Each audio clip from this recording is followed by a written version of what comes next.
সুপ্রিয় ফেসবুক বন্ধুরা, আপনাদেরকে দেখাচ্ছি এই যে বিলের ভিতরে হাঁস ধান কাটা হয়েছে। এখন হাঁস অবাধে বিচরণ করছে।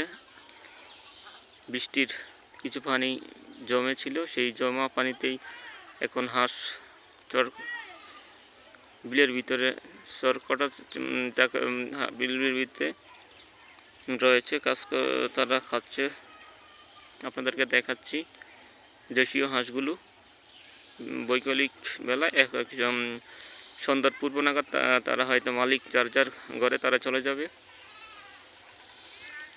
কি চমৎকার পরিবেশ আমার নিজ গ্রাম। দেখেন, আপনাদেরকে দেখাচ্ছি বৈকালিক চিত্রটি।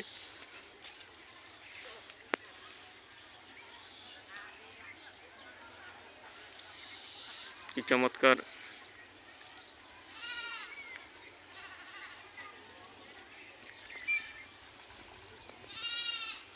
নিজ গ্রাম আমার। আপনারা দেখতে পারেন বৈকালিক পরিবেশটি।